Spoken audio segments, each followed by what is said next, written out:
समय देश और संस्था को दिया। जवानी के वह साल जब शरीर मजबूत था, सपने बड़े थे, तब आपने बिना सवाल किए हर महीने अंशदान दिया। उस वक्त शायद यह नहीं सोचा था कि रिटायरमेंट के बाद वही अंशदान आपकी जिंदगी की सबसे बड़ी लड़ाई बन जाएगा। आज जब उम्र ढल चुकी है, जब शरीर साथ कम देता है, जब दवाइयों का खर्च बढ़ता जा रहा है, तब 1000 से 1500 की पेंशन आपकी तकलीफ का जवाब नहीं बन पाती। आप मुस्कुराते हैं, लेकिन अंदर ही अंदर बहुत कुछ टूटता है। बच्चों के सामने अपनी मजबूरी नहीं दिखाना चाहते, समाज के सामने अपनी कमजोरी नहीं जताना चाहते, लेकिन अकेले में बैठकर वही सवाल बार बार लौट आता है, क्या हमने गलती की? क्या इतने साल काम करने का यही इनाम था? यही वजह है कि यह वीडियो साधारण नहीं है। यह सिर्फ जानकारी नहीं देने वाला, यह आपके दिल की आवाज को शब्द देने वाला वीडियो है। इसलिए आपसे हाथ जोड़कर निवेदन है, इसे बीच में छोड़ने की गलती मत कीजिए, क्योंकि अगर आपने एक भी हिस्सा मिस कर दिया तो हो सकता है वही बात छूट जाए जो सीधे आपकी पेंशन, आपके भविष्य और आपके सम्मान से जुड़ी है। ईपीएस 95 की कहानी बहुत पुरानी है, लेकिन इसकी पीड़ा आज भी उतनी ही ताजा है। जब यह योजना शुरू हुई थी तब कहा गया था कि बुढ़ापे में आपको सहारा मिलेगा, आपको सुरक्षा मिलेगी, लेकिन वक्त के साथ साथ सच्चाई कुछ और ही निकली। पेंशन इतनी कम रही कि प्रोबेशन के पास के लिए कई बार लोगों को शर्म महसूस हुई, कई बार गुस्सा आया और कई बार बेबसी ने आंखें नम कर दी। फिर शुरू हुई एक लंबी लड़ाई, कोर्ट की लड़ाई, याचिकाओं की लड़ाई, उम्मीद और निराशा के बीच झूलती एक ऐसी लड़ाई जिसमें हर तारीख एक नई उम्मीद लेकर आती और फिर अगली तारीख पर सब कुछ टल जाता। आपने शायद खुद कोर्ट नहीं गए, लेकिन हर फैसले पर आपकी नजर रही, क्योंकि फैसला चाहे कोर्ट में हो रहा था, असर आपकी जिंदगी पर पड़ रहा था। 4 नवंबर 2012 यह तारीख आज भी ईपीएस 95 पेंशन धारकों के लिए खास है। उस दिन सुप्रीम कोर्ट की 3 जजों की बेंच ने एक ऐसा फैसला सुनाया जिसने सैलरी लिमिट को लेकर बड़ा बदलाव किया। उस वक्त लगा कि अब चीजें बदलेंगी, अब पेंशन का गणित बदलेगा, अब शायद हमें भी वह मिलेगा जिसके हम हकदार हैं। लेकिन क्या बदलाव तुरंत आए? नहीं। क्या पेंशन रातों रात बढ़ गई? नहीं। फैसला आया, लेकिन उसके बाद भी रास्ता आसान नहीं हुआ। अलग अलग व्याख्याएं, अलग अलग नोटिफिकेशन और फिर नई नई याचिकाएं। ईपीएस 95 से जुड़ा हर पेंशन धारक एक अजीब स्थिति में फंस गया। फैसला भी है, लेकिन जमीन पर असर नहीं। इसी बीच समय बीतता गया, 10 साल, 15 साल, 20 साल और कई पेंशन धारक तो इस इंतजार में ही दुनिया से चले गए। यह सोचकर ही दिल भारी हो जाता है कि जिन लोगों ने यह लड़ाई शुरू की वे इसका फल खुद नहीं देख पाए, लेकिन उनकी लड़ाई बेकार नहीं गई, क्योंकि उसी संघर्ष की वजह से आज यह मुद्दा फिर से सुप्रीम कोर्ट के सामने पूरी गंभीरता के साथ आया। हाल ही में सुप्रीम कोर्ट ने ईपीएस 95 पेंशन से जुड़ी दर्जनों याचिकाओं को एक साथ देखा। यह कोई सामान्य प्रक्रिया नहीं थी। इसका मतलब साफ था, अब इससे मामले को टालने का वक्त नहीं रहा। 3 जजों की बेंच का गठन हुआ और इस बेंच ने लगातार कई दिनों तक इस मुद्दे की सुनवाई की। यहां एक बहुत अहम बात सामने आई। कोर्ट ने साफ तौर पर यह कहा कि पेंशन धारकों के साथ उनकी रिटायरमेंट की तारीख के आधार पर भेदभाव नहीं किया जा सकता। चाहे कोई 2004 से पहले रिटायर हुआ हो, 2006 से पहले या बाद में 2014 से पहले या बाद में, सबके अधिकार बराबर हैं। सोचिए यह लाइन कितनी बड़ी है। भेदभाव नहीं किया जा सकता। यही तो वह दर्द था जो सालों से आपको चुभ रहा था। किसी को ज्यादा, किसी को कम, किसी को कुछ और नियम, किसी को कुछ और। लेकिन अब सुप्रीम कोर्ट ने इस सोच पर सवाल उठाया है। कोर्ट ने यह भी साफ संकेत दिया कि सरकार और ईपीएफओ को पेंशन धारकों को सम्मानजनक पेंशन देने की दिशा में ठोस कदम उठाने होंगे। यह सिर्फ सलाह नहीं थी, यह एक सख्त संदेश था। अब यहीं से कहानी और दिलचस्प हो जाती है, क्योंकि सवाल सिर्फ यह नहीं है कि फैसला आया है या नहीं। असली सवाल यह है, आपको कितनी पेंशन मिलेगी। यही वह सवाल है जिसने इस वीडियो को जरूरी बना दिया है, क्योंकि पेंशन को अलग अलग भागों में बांटा गया है। सबको एक जैसी पेंशन नहीं मिलने वाली। यह इस बात पर निर्भर करेगा कि आपने कितने साल योगदान दिया, आपकी सैलरी कितनी थी और आपने कौन सा विकल्प चुना था। यही वजह है कि आपसे बार बार कहा जा रहा है, वीडियो को आगे पीछे मत कीजिए, क्योंकि अगर आपने सिर्फ आखिरी हिस्सा देखा तो हो सकता है आप अपने लिए गलत निष्कर्ष निकाल लें, और अगर आपने शुरुआत नहीं समझी तो बीच की बात अधूरी रह जाएगी। अब जरा खुद से एक सवाल पूछिए, आपने कितने साल नौकरी की? आपका ईपीएस में योगदान कितने साल रहा? क्या आपने 10 साल पूरे किए थे, 15 साल, 25 साल या 30-35 साल? क्योंकि आने वाले हिस्सों में ठीक इसी आधार पर आपकी संभावित पेंशन का पूरा गणित सामने रखा जाएगा। कोई हवा हवाई बात नहीं, बल्कि वह गणना जो आज की स्थिति, कोर्ट के आदेश और मौजूदा सैलरी सीलिंग को ध्यान में रखकर बताई जा रही है। यह सिर्फ आंकड़ों की बात नहीं होगी, यह आपकी जिंदगी की बात होगी। इसीलिए इस सफर में हमारे साथ बने रहिए, क्योंकि अभी तो यह सिर्फ शुरुआत है। आगे आपको यह भी समझ आएगा कि किन लोगों को 2000 के आसपास पेंशन बनती है, किन्हें 3,000 से 5,000 और किन हालातों में पेंशन 7,000 से 17,500 या उससे भी ज्यादा तक जा सकती है। लेकिन यह सब तभी समझ आएगा जब आप पूरी कहानी सुनेंगे। और यकीन मानिए, अभी कहानी का सबसे अहम हिस्सा आना बाकी है और यहीं से वह मोड़ शुरू होता है जहां ज्यादातर लोग गलती कर बैठते हैं। क्योंकि बहुत से पेंशन धारक सिर्फ एक लाइन पकड़ लेते हैं, पेंशन बढ़ गई, और बाकी पूरी बात सुनना छोड़ देते हैं। लेकिन सच्चाई यह है कि अगर आपने पूरा चित्र नहीं समझा तो आप खुद ही अपने साथ अन्याय कर बैठेंगे। इसलिए अब जरा ठहरिए, मन को शांत कीजिए और ध्यान से आगे सुनिए, क्योंकि अब बात सीधे सीधे आपकी जेब, आपके सम्मान और आपके आने वाले वर्षों की सुरक्षा से जुड़ने वाली है। सुप्रीम कोर्ट के आदेश के बाद जो सबसे बड़ा बदलाव सामने आया वह यह है कि अब ईपीएस 95 पेंशन को एक ही तराजू से नहीं तोला जा रहा। पहले जैसी स्थिति नहीं रही कि जिसने 10 साल काम किया और जिसने 30-35 साल काम किया, दोनों को लगभग एक जैसी पेंशन पकड़ाई जाए। कोर्ट ने साफ संदेश दिया कि योगदान के वर्षों, वेतन और चुने गए विकल्पों के आधार पर पेंशन तय होनी चाहिए, क्योंकि यही न्याय संगत है। अब जरा अपनी जिंदगी पर नजर डालिए। जब आप नौकरी कर रहे थे तब हर साल का अनुभव, हर साल का योगदान आपकी संस्था के लिए कीमती था। तो फिर रिटायरमेंट के बाद वही साल अचानक बेकार कैसे हो सकते हैं? यही सवाल कोर्ट के सामने भी था और इसी सवाल ने पेंशन को अलग अलग हिस्सों में बांटने का रास्ता खोला।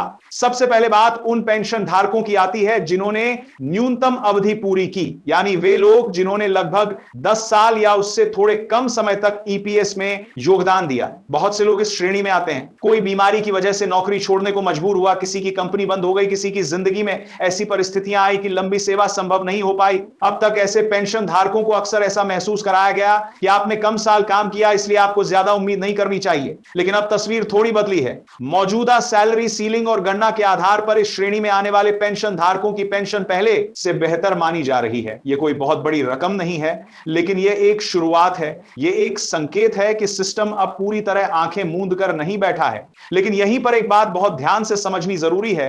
यह पेंशन किसी अफवाह के आधार पर नहीं, बल्कि तय फार्मूले के आधार पर मानी जा रही है। इसीलिए अगर कोई आपसे यह कहे कि सबको एक झटके में बहुत ज्यादा पेंशन मिल जाएगी, तो आपको सावधान हो जाना चाहिए, क्योंकि सच्चाई धीरे धीरे और चरणबद्ध तरीके से सामने आ रही है। अब आते हैं उस वर्ग पर जहां पेंशन धारकों की संख्या सबसे ज्यादा है, यानी वे लोग जिन्होंने 15 साल से लेकर 25 साल तक योगदान दिया। जरा सोचिए, 15-20 साल कोई छोटा समय नहीं होता। यह जिंदगी का बड़ा हिस्सा होता है। इस दौरान आपने न जाने कितनी बार ओवरटाइम किया होगा, ना जाने कितनी बार परिवार से दूर रहकर काम किया होगा, और ना जाने कितनी बार यह सोचकर चुप रह गए होंगे कि चलो रिटायरमेंट के बाद सब ठीक हो जाएगा। यही वर्ग वह है जिसने सबसे ज्यादा सवाल पूछे, सबसे ज्यादा उम्मीदें लगाई और शायद सबसे ज्यादा निराशा भी झेली। क्योंकि इतने साल काम करने के बाद भी जब पेंशन बहुत कम मिलती है तो मन में सवाल उठना स्वाभाविक है। अब नई व्यवस्था में इस वर्ग के लिए जो संकेत मिल रहे हैं वे यह बताते हैं कि योगदान के सालों के साथ पेंशन का आंकड़ा भी ऊपर जाएगा। 15 साल के योगदान और 20 साल के योगदान में फर्क किया जा रहा है। 20 और 25 साल के बीच भी फर्क माना जा रहा है। यानी अब आपकी मेहनत को थोड़ा थोड़ा करके सही जगह पर रखा जा रहा है। लेकिन यहां भी एक बात याद रखनी होगी, यह पूरी गणना मौजूदा नियमों और सीलिंग के आधार पर है। अभी कोई जादू की छड़ी नहीं घुमाई गई है। इसलिए अगर कोई वीडियो या मैसेज यह दावा करें कि हर ईपीएस 95 पेंशन धारक को तुरंत बहुत बड़ी रकम मिलने वाली है, तो आपको भावनाओं में बहने से पहले तथ्य समझने होंगे। अब जरा उस वर्ग की बात करते हैं जिसके लिए सबसे ज्यादा चर्चा हो रही है, यानी वे पेंशन धारक जिन्होंने 25 साल, 30 साल या उससे भी ज्यादा समय तक योगदान दिया। ये वे लोग हैं जिन्होंने अपनी जवानी ही नहीं बल्कि अपने जीवन का सबसे स्थिर और उत्पादक समय नौकरी को दिया। 30-35 साल की सेवा यह कोई छोटी उपलब्धि नहीं है। इतने सालों तक एक सिस्टम का हिस्सा बने रहना, उसके नियमों का पालन करना और हर महीने नियमित योगदान देना, यह अपने आप में एक बड़ी बात है। और यही वजह है कि इस वर्ग के लिए पेंशन को लेकर सबसे ज्यादा उम्मीदें हैं। लंबे समय से एक मांग गूंजती रही है, हमें सम्मानजनक न्यूनतम पेंशन चाहिए। यह मांग सिर्फ पैसों की नहीं थी, यह आत्मसम्मान की थी, क्योंकि 1000 से 1500 की पेंशन में इंसान खुद को समाज में कहां खड़ा महसूस करता है, यह आप मुझसे बेहतर जानते हैं। अब जो संकेत सामने आ रहे हैं उनमें यह साफ किया गया है कि लंबे समय तक योगदान देने वालों के लिए पेंशन का स्तर अलग रखा जाएगा। 30 साल और 35 साल की सेवा करने वालों के बीच भी अंतर माना जाएगा। यही वह बिंदु है जहां बहुत से लोग उत्साहित भी हैं और भ्रमित भी। उत्साहित इसलिए क्योंकि पहली बार ऐसा लग रहा है कि उनकी लंबी सेवा को सच में गिना जा रहा है। भ्रमित इसलिए क्योंकि हर कोई यह जानना चाहता है कि आखिर मुझे कितनी पेंशन मिलेगी, और यह सवाल बिल्कुल जायज है। लेकिन कहानी यही खत्म नहीं होती। अभी सबसे अहम हिस्सा बाकी है, वो हिस्सा जो ज्यादा पेंशन के विकल्प से जुड़ा है। बहुत से पेंशन धारक ऐसे हैं जिन्होंने अपनी नौकरी के दौरान उच्च वेतन पर योगदान दिया या फिर बाद में ज्यादा पेंशन का विकल्प चुना। ये वही वर्ग है जिसके बारे में तरह तरह की बातें फैलाई जा रही हैं। कोई कहता है कि इन्हें बहुत बड़ी पेंशन मिलेगी, कोई कहता है कि सब कुछ कागजों तक ही सीमित है। सच्चाई इन दोनों के बीच कहीं है और उसे समझना बेहद जरूरी है। अगर आपने अपनी नौकरी के दौरान उच्च वेतन पर ईपीएस में योगदान किया था, अगर आपने नियमों के तहत ज्यादा पेंशन का विकल्प चुना था, तो आपकी स्थिति उन पेंशन धारकों से अलग होगी जिन्होंने न्यूनतम सीमा पर योगदान किया। यह बात अब धीरे धीरे साफ होती जा रही है। लेकिन यहां भी कोई एक तय आंकड़ा नहीं है जो सब पर लागू हो। आपकी पेंशन इस बात पर निर्भर करेगी कि आपका वेतन कितना था, आपने कितने साल योगदान दिया और आपने कौन सा विकल्प अपनाया। यही वजह है कि यह वीडियो सिर्फ सुनने के लिए नहीं, समझने के लिए है। क्योंकि अगर आपने अपनी स्थिति को सही ढंग से पहचाना, तभी आप यह तय कर पाएंगे कि आपको आगे क्या करना चाहिए और किन अफवाहों से दूरी बनाकर रखनी चाहिए। अब जरा एक पल के लिए रुकिए और खुद से ईमानदारी से पूछिए, आप किस श्रेणी में आते हैं? आपने कितने साल योगदान दिया? आपका वेतन स्तर क्या था? और क्या आपने कभी ज्यादा पेंशन के विकल्प के बारे में गंभीरता से सोचा था? इन सवालों के जवाब ही आपकी असली तस्वीर बनाएंगे। और इन्हीं सवालों के जवाबों के साथ हम अगले हिस्से में और गहराई से उतरेंगे, क्योंकि अभी हमने सिर्फ ढांचा समझा है। अभी असली गणित, असली प्रभाव और असली सच सामने आना बाकी है। और अब जब आपने ये पूरा सफर यहां तक सुना है, तो जरा एक पल रुककर गहरी सांस लीजिए, क्योंकि अब बात किसी खबर, किसी अफवाह या किसी अधूरी जानकारी की नहीं रह जाती। अब बात साफ समझ, सही नजरिए और आने वाले समय की तैयारी की है। सालों से ईपीएस 95 पेंशन धारक एक ही सवाल पूछते आए हैं, आखिर हमारी कीमत क्या है? हमने कितने साल काम किया, कितनी बार समझौता किया, कितनी बार चुप रहे? ये सब क्या सिर्फ कागजों तक सीमित रहेगा, या फिर कभी ऐसा दिन आएगा जब सिस्टम ये मानेगा कि बुढ़ापे में सम्मान कोई एहसान नहीं बल्कि अधिकार है? आज जो तस्वीर धीरे धीरे सामने आ रही है वह पूरी तरह परफेक्ट नहीं है, लेकिन यह खाली भी नहीं है। यह एक शुरुआत है। यह इस बात का संकेत है कि ईपीएस 95 पेंशन को अब हल्के में नहीं लिया जा सकता। सुप्रीम कोर्ट के हस्तक्षेप ने यह साफ कर दिया है कि पेंशन धारकों के साथ भेदभाव नहीं किया जा सकता, उनकी सेवा के वर्षों को नजरअंदाज नहीं किया जा सकता और उनकी जिंदगी को सिर्फ आंकड़ों में समेटकर नहीं छोड़ा जा सकता। यह सच है कि हर किसी को एक जैसी पेंशन नहीं मिलने वाली। यह भी सच है कि बहुत से लोगों की उम्मीदें जितनी बड़ी थी, फैसले उतने बड़े तुरंत नहीं आए। लेकिन यह भी उतना ही बड़ा सच है कि अब पेंशन को योगदान, सेवा अवधि और चुने गए विकल्पों के आधार पर देखने की दिशा तय हो चुकी है। अब यह आपके लिए बहुत जरूरी हो जाता है कि आप खुद को सही श्रेणी में पहचानें। भावनाओं में बहकर किसी भी बड़े दावे पर भरोसा करने से पहले यह समझें कि आपने कितने साल योगदान दिया, किस वेतन सीमा पर दिया और आपने कौन सा विकल्प चुना था, क्योंकि आगे का रास्ता जागरूकता से ही आसान होगा। इस पूरी लड़ाई से एक बात बिल्कुल साफ हो जाती है, जो आवाज सालों तक दबाई जाती है, अगर वो संगठित होकर उठे तो उसे अनसुना करना आसान नहीं होता। ईपीएस 95 पेंशन धारकों की यह लड़ाई उसी का उदाहरण है। कई लोग इसी के सालों तक 95 पेंशन धारकों की यह लड़ाई उसी का उदाहरण है। 10 वर्ष देश के सालों तक 95 पेंशन धारकों की यह लड़ाई की, बादिया की 95 पेंशन धारकों की यह लड़ाई की। रास्ते में थक गए, कई लोग निराश हुए, लेकिन संघर्ष रुका नहीं। और शायद यही वजह है कि आज आप ये वीडियो देख पा रहे हैं। शायद यही वजह है कि आज ये चर्चा हो रही है। शायद यही वजह है कि आने वाले समय में और बदलाव देखने को मिलेंगे। अब सबसे जरूरी बात, आपसे डरिए मत, घबराइए मत, अफवाहों में मत उलझिए। जो जानकारी सच है वही अपनाइए, जो आधिकारिक है उसी पर भरोसा कीजिए। और सबसे अहम बात, अपनी आवाज को दबने मत दीजिए, क्योंकि सम्मान की लड़ाई लंबी हो सकती है लेकिन बेकार नहीं जाती। अगर आपने यह वीडियो यहां तक देखा है तो इसका मतलब है कि आप सिर्फ खबर नहीं ढूंढ रहे थे, आप अपने भविष्य को समझना चाहते थे। और यही सबसे बड़ी जीत है। आने वाले समय में जैसे जैसे सरकार और ईपीएफओ की तरफ से साफ आदेश, सर्कुलर और नियम सामने आएंगे, तस्वीर और स्पष्ट होगी।